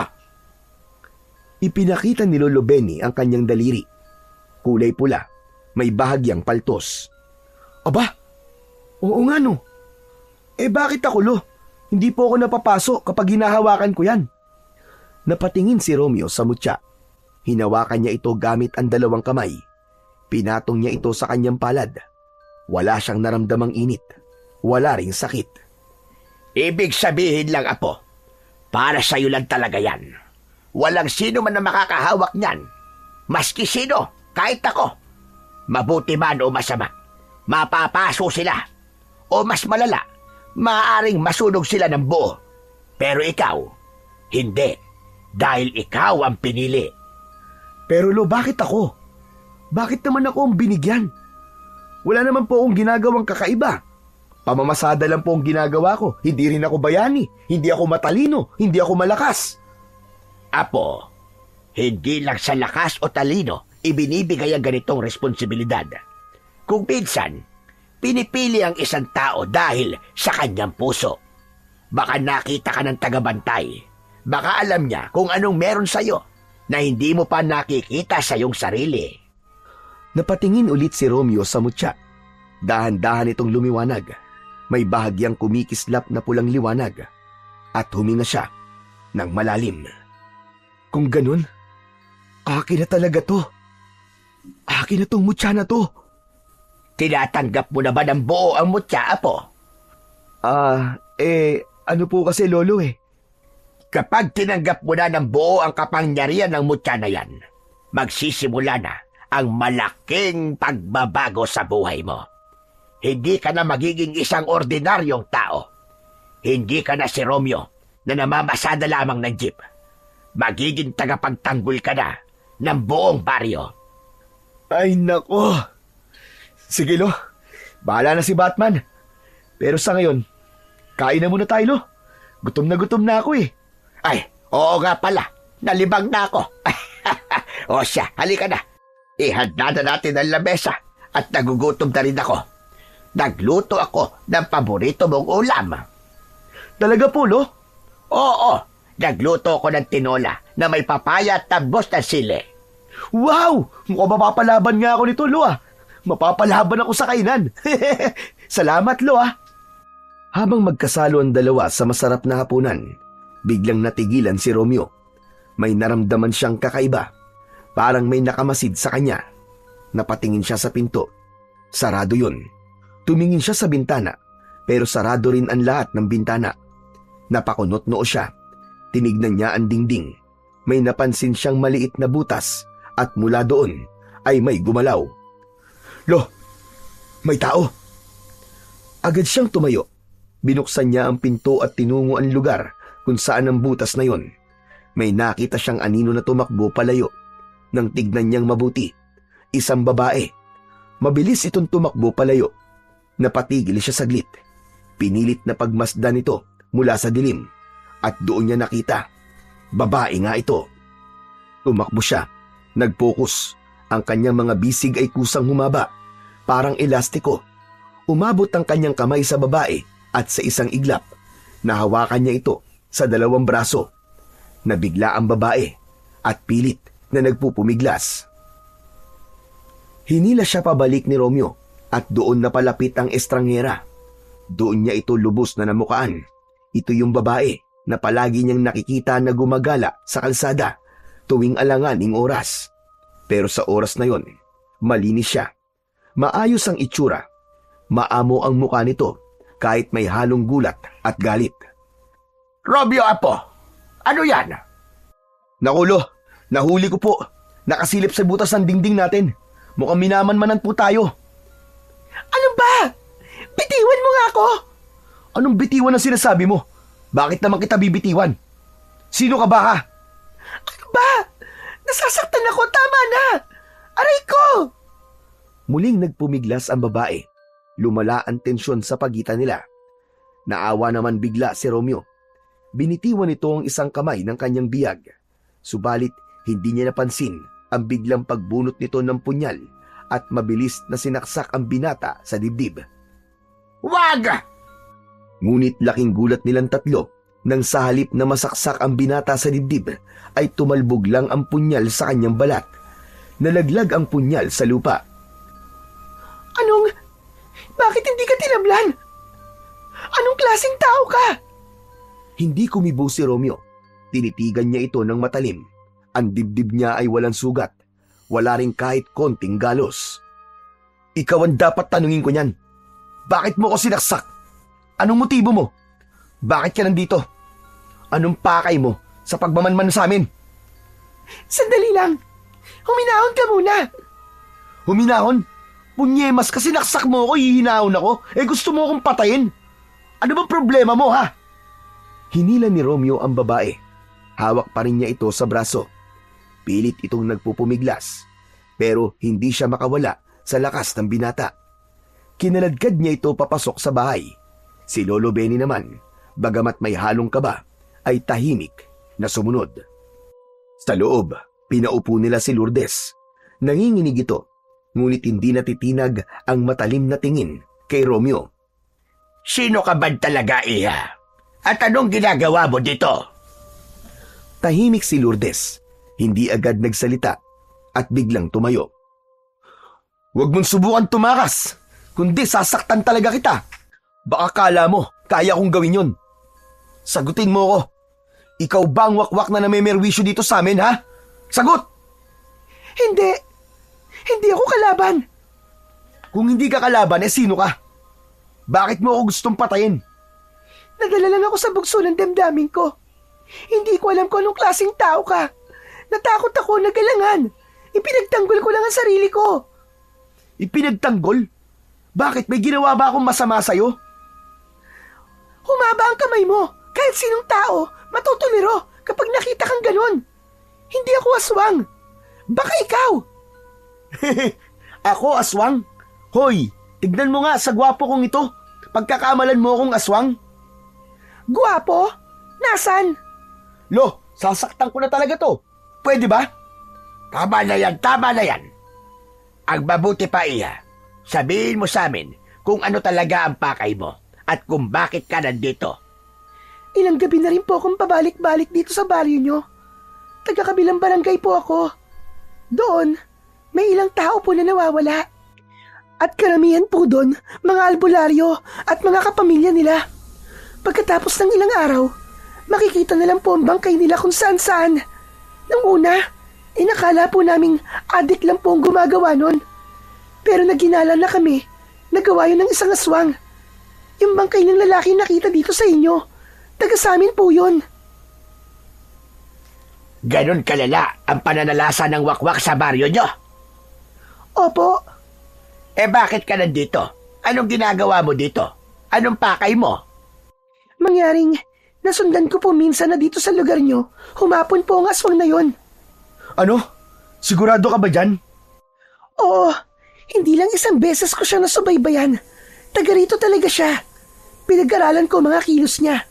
Lahat ng ulat, kung saan may naririnig ako mga kakaibang tunog at pagaspas ng pakpak, lahat patungo dito. Hanggang sa nakita ko na nga siya. Dito humapon. Malapit dito. Kaya mo ba kami minamanmanan? Pero yung wakwak, sigurado ako babae siya. Walang babae dito sa bahay namin. Aba, malay ko ba? Kaya nga minamalmalan ko kayo eh. Ilang bahay na rin na napuntahan ko. Negatibo sa bakas ng aswang. Pagkatapos dito, isusunod ko naman sana ang mga kapitbahay nyo. Kaso, nahuli mo ako eh. Ba't mo to ginagawa? Bakit hindi? Pinatay niya ang tatay ko. Natahimik si Romeo sa revelasyon ng kanyang kausap. Nakita niya ang matinding lungkot sa mga mata nito. Papatayin ko ang aswang na yon. Papatayin ko talaga siya kapag nakita ko siya. At paano mo naman gagawin yun, Aber? Bakit? May kapangyarihan ka ba? Isa ka bang albularyo o antingera o manunugis ng mga aswang? Bakit? Kaya mo ba labanan ng wakwak? Tama ka. Isa nga akong antingera. Pero hindi ko galing mangaso ng aswang. Ngayon lang, kailangan ko itong gawin para mabigyan ng katarungan ng pagkamatay ng tatay ko. Yun lang. Kung ganon, Iya, sigurado ka na talagang taga rito yung wakwak na yon. Opo, Lolo Benny. Sigurado ako. Saka hindi siyang pangkaraniwang wakwak lang. Magaling siyang magtago. Magaling siyang magbalat kayo. Magaling siya sa paggamit ng kanyang itim na mahika. Oo, tama ka, Iya. Ako, isa kong albularyo. Pero hindi ko siya makita-kita. Baka naman nagkakamali lang po kayo. Imposible nga na taga rito siya. Kasi alam mo, may ginawang langis si Lolo eh. Pantukoy sa aswang. Nilibot namin ng buong baryo pero wala kami nakitang palatandaan. Pwede ko bang makita ang langis? Agad na kinuha ni Lolo Benny ang natirang mga botelya mula sa stante at inabot ito kay Lourdes. Tinignan niya ito ng mabuti, inamoy at saka na paatras na parang naduduwal. Teka, bakit, Iya? Hindi maaari. Anong ginawa niyo sa langis na to? Ipinamigay namin yan sa mga kapitbahay para makatulong sa paghanap ng aswang. Di ba nga, kapag may aswang sa paligid, kukulo yan. Tapos, gamot at proteksyon na rin. Hindi. Mali ito. Hindi ito proteksyon. Ang langis na to, delikado. Bagkus, baka ito pa ang maging dahilan ng kapahamakan ng buong baryo. Ano? At bakit naman? Tignan nyo. Sandali. Ihuli mo ako ng butike. Ha? Butike? Sige na, gawin mo na lang. Agad na sumunod si Romeo.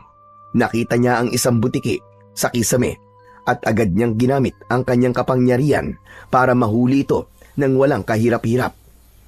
Sige, hawakan mo yung ulo para hindi makatakas. Teka, Iya, anong balak mo?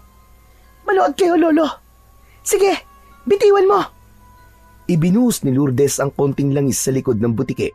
Halos wala pang ilang segundo, nanginig ito, namula ang mga mata, naglaway, naging mabangis, kahit maliit. Hala, ano nangyayari sa butike? Bakit naging ganyan ang kilos niya? Ang langis na to, may laway ng aswang. Ano ka mo? May laway ng aswang. Paano nangyari yun? Hindi kami mga aswang ni Lolo, no? Hindi ganun ang intensyon namin. Ginawa namin to para makatulong. Makatulong? Pero hindi kayo nag-ingat. Alam niyo bang, maski ipahid lang ito sa balat ng tao, ay maahawa sila? Paano? Paano nangyari to? Posibleng may naglagay ng laway ng aswang sa niluluto niyo, Lolo. Sinadya ito. Anak ng... Hindi. Imposible. Bakit, Apo? Ano yon? Lolo, nung niluluto po kasi natin yung langis, ikaw, ako, at si Tano lang ang nakalapit. Pinabantayan ko saglit kay Tano yung langis. Naihi kasi ako nun eh. Sandali lang ako nawala. Ano ka mo? Ibig mo sabihin, si Tano ang... Hindi lo, imposible. Baka nagkakamali ka lang. Biglang kumilos ang butike. Kinagat ang kamay niyang nakapatong sa lamesita sa sala. Ngunit hindi tumagos ang kagat dahil sa kunat ng kanyang balat. Ngayon mo sabihin sa akin na hindi ako nagsasabi ng totoo. Oo na. O sige ngayon, anong gagawin natin? Kailangan natin siguraduhin na siya nga ang aswang. Ngayon na. Kailangan nating malaman kung anong klaseng aswang yung Tano na yon at kung bakit masyado makamandagan laway na nilagay niya sa langis. Agad na nagsalin si Lolo Benny ng langis sa isang maliit na botelya. Pagkatapos noon, dahan-dahan silang lumapit sa bahay nila Tano. Tahimik ang buong bahay, parang walang tao. Ngunit nang mapansin nilang kumukulo na ang langis na hawak ni Lolo Benny, kinumpirma nilang may aswang nga sa loob. Biglang naging matigas ang anyo ng babae. Inihanda nito ang kanyang punyal. Sirain mo na ang pinto! Ngayon na! Mabilis na nasira ni Romeo ang pinto dahil na rin sa taglay niyang lakas. At doon, bumungad nga sa kanila ang isang nakakagimbal na tanawin. Si Lola Remy, duguan, matatalim ang mga mata habang nilalantakan ang isang bangkay na nasa harapan niya. Nasa tabi nito si Tano, tahimik lang. Hindi siya kumakain ng laman. Nakabantay lang ito sa kanyang lola. Ngunit nang makita niya sina Romeo, nanlaki ang kanyang mga mata. Anong? Huli ka na! Huli na kayo sa mga katarantaduhan nyo! Papatayin ko kayong mga aswang kayo! Tinugod ni Lourdes si Lola Remy. Habang papalapit siya, biglang lumitaw ang malapad at makapal na pakpak ng matandang wakwak. Galit na galit ito at naging mabangis nang makitang may papasugod sa kanya. Ngunit bago pa man maibaon ng dalaga ang hawak na punyal, humarang na kagad si Tano. Wag! Wag! Wag niyo sasaktan ang lola ko! Parang awa niyo na! Maawa kayo! Nasaksak sa balikat si Tano. Napaatras ito at nahugot ang punyal. Dumanak ang kanyang dugo. Kulay itim. Galit na galit pa rin ang babae. Agad itong hinatak palayo ni Romeo. Bitiwan mo ako! Ano ba? Papatayin ko ang mga aswang na yan! Sandali lang! Huminahon ka! Huwag kang padalos-dalos. Huwag ka rin masyadong mainit. Kita mo naman, di ba? Sukol na sila. Hindi! Hindi mo ako naiintindihan eh! Pakawalan mo ako! Alam niyo ba kung bakit ako naging ganito? Namatay mga magulang ko sa kamay ng isang albularyo. Kaya sumanib ako noon sa kulto ng mga aswang. Sumamba kami sa demonyo. Pinagkalooban kami ng kapangyarihan. Ginawa ko to para ipaghiganti ang mga magulang ko.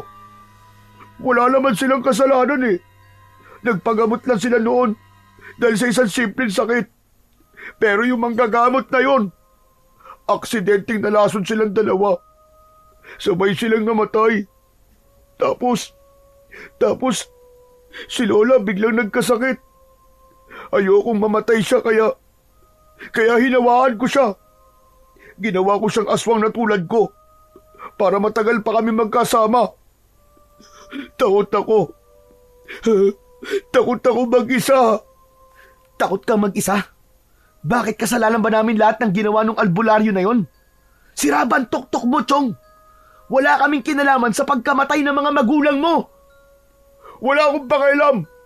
Lahat kayo uubusin ko. Lahat kayong mga albularyo. Maswerte nga lang kayo ng lolo mo eh. Kasi hindi nyo pa oras. Inuna ko muna ang mga taga-ibang baryo. Pero ngayon, papatayin na rin namin kayo.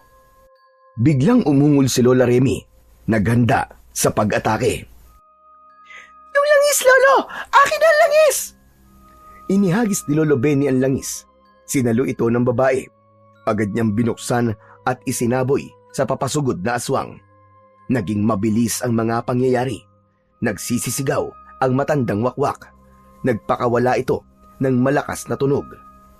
Lola! Bumagsak ang wakwak sa saig. Napunit at tila nasunog ang mga pakpak nito. Halos maabo ang dulo. Nangisay ito, hindi na halos makagalaw. Halata ang matinding sakit na nararamdaman. Habang ito'y nangyayari, si Tano naman ay biglang nagbago. Ang kanyang mga mata ay naging pula. Lumabas ang matutulis na pangil at tumubo ang malalapad at malalakas na pakpak. Ang balat niya ay naging parang balat ng paniki. Maitim at makintab. Ang mga kuko ay humaba at tumalim. Mas malaki ito sa naunang wakwak. Humuni siya ng napakalakas, parang may tinatawag. Maya-maya pa, May narinig silang pagaspas ng mga pakpak sa labas. Sinasabi ko na nga ba? Marami na siyang nawaan. Lumabas silang lahat ng bahay. Sa labas, nakita nila ang halos 10 wakwak na nakadapo sa mga puno. Lahat sila'y galit na galit. Lahat sila handang pumatay. Nagkatinginan sina Romeo, Lourdes at Lolo Benny. Handang makipaglaban. Agad na inatake sila ng mga wakwak na yon. Nasugatan pa si Lolo Benny. Wala siyang dalang panlaban, kaya inalalayan siya ng kanyang apo. Lahat ay sinasalubong ni Romeo. Tila ginagawang isang matigas na pananggalang ang kanyang katawan upang hindi masaktan ang kanyang lolo. Ang babae naman, walang takot nitong kinakalaban ang mga umaataking halimaw. Halos 3 sa mga yun ang kanyang nasugatan. Sige lang, patayin niyo sila. Patayin niyo ang mga ginawa niyong aswang. Napahinto ang 3. Si Romeo, nagngingit-ngit na sa galit. Ramdam na ramdam niya ang bigat ng sinasabi ni Tano. Walang hiya ka! Maski mga inosente, dinadamay mo, hayop ka! Bakit ako sisisihin mo? Di ba't kayo naman ang nagpamudmud ng langis? Dadami pa yan. Lahat ng tao dito magiging aswang. Kainis at pagkapikon, agad na sumugod si Romeo. Ginamit niya ang kanyang katawan. Binanat ito at binalot si Tano. Pinilipit niya ang katawan na parang lubid. Bitiwan mo kung hayop ka! Bitiwan mo ko! Hindi kita bibitiwan dahil papatayin na kitang hayop ka!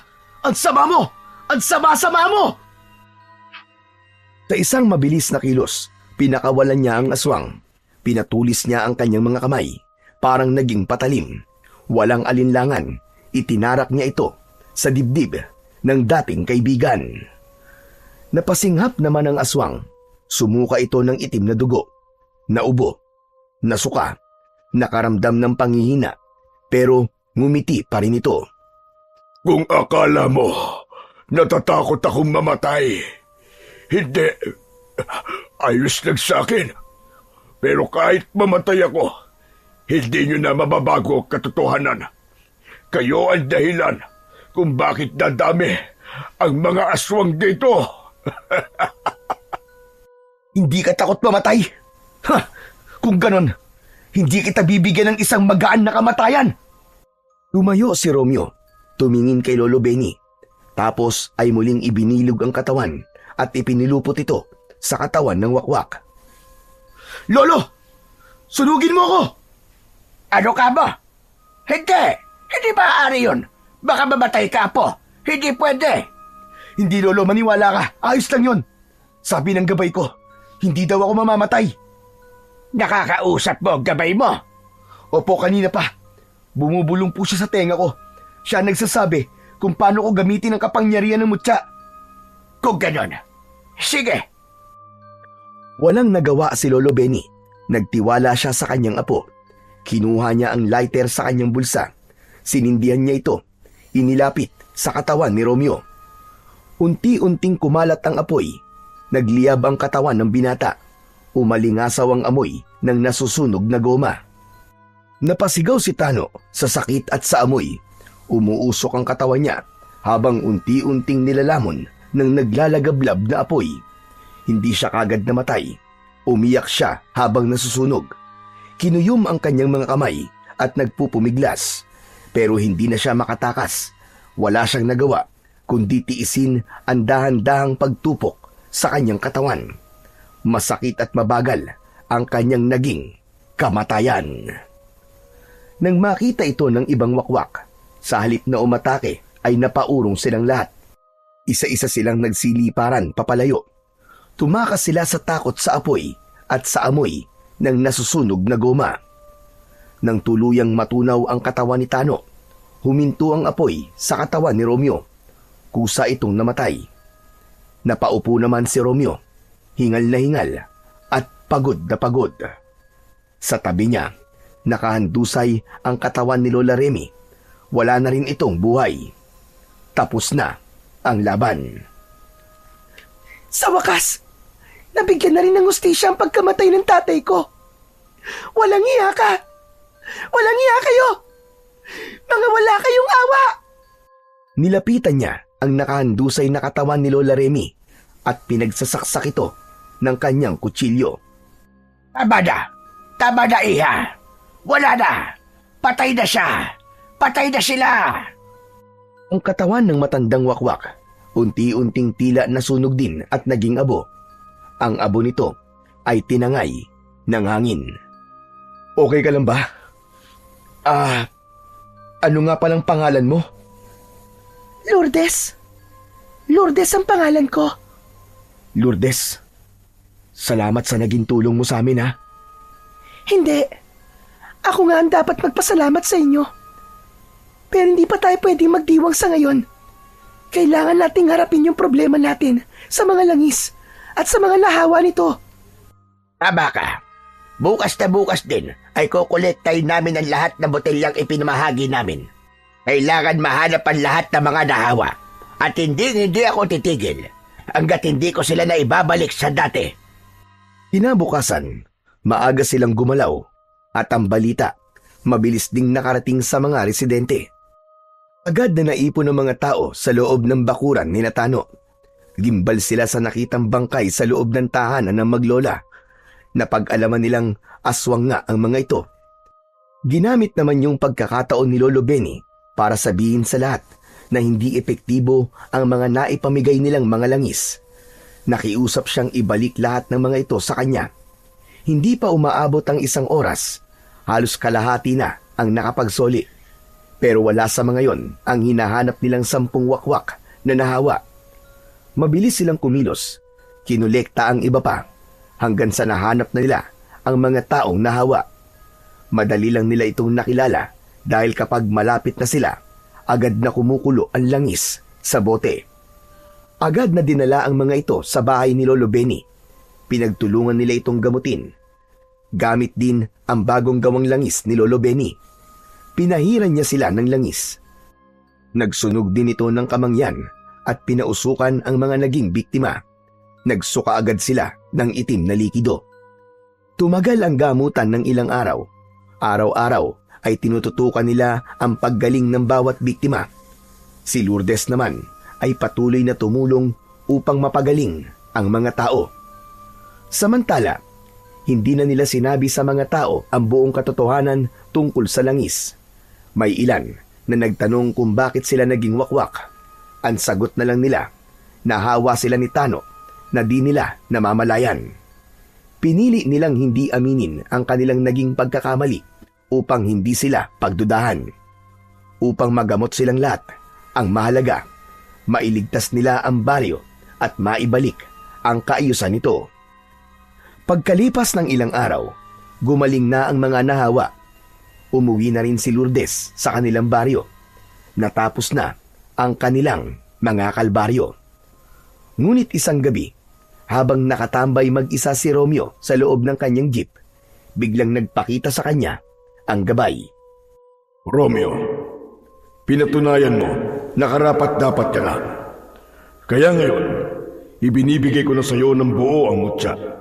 Gamitin mo ang kapangyarihan nito sa tama at sa kabutihan ng mas nakararami. Opo, pinapangako ko po. Buong buhay ko, gagamitin ko mutyang to para sa pagtatanggol sa mga taong nasa panganib. Lalabanan ko po ang lahat ng mga kampon ng kadiliman. Napangiti si Romeo. Maya-maya, ang katawan ng gabay ay biglang nagliwanag at unti-unting lumutang ito sa ere, pataas sa alapaap at kasabay ng maraang pag-ihip ng hangin. Unti-unti itong naglaho. At simula ng araw na yon, isinilang ang isang bagong bayani. Isang tsuper, isang superhero na handang lumaban sa anumang uri ng kasamaan sa kanyang paligid. Sa bawat biyahe ng kanyang buhay, dala niya ang tapang, ang mutya at ang pangakong ipagtatanggol ang mga inosente habang siya ay nabubuhay. Mga idol, sana po ay nagustuhan nyo ang ating kwento. Ngayon naman po, ay dumako na po tayo sa inyong pinaka-nire-request at pinaka-hinihintay na shoutout portion. Ano pa pong hinihintay natin? Eto na po. Shoutout po Mari Lucredo. Shoutout po Imrilin from California, USA. Maraming salamat po sa suporta nyo mula dyan. Shoutout po Lightworkers. Shoutout Jesser Cuenca from Dubai. Shoutout din po Mary Jean Rivera from Oman.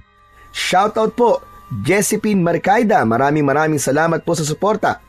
Leia Bautista from Caloocan. Dance Mix Vlog. Shoutout po sa Barbero ng Pasig. Maraming salamat po dyan sa inyo sa mga taga Pasig. Shoutout din po Dimna Timbre. Shoutout Barangay Badyang, Jaro, Leyte, Camillier Family. Hello, shoutout po sa inyo. Brian Jan Parcon from Lapu-Lapu, Cebu.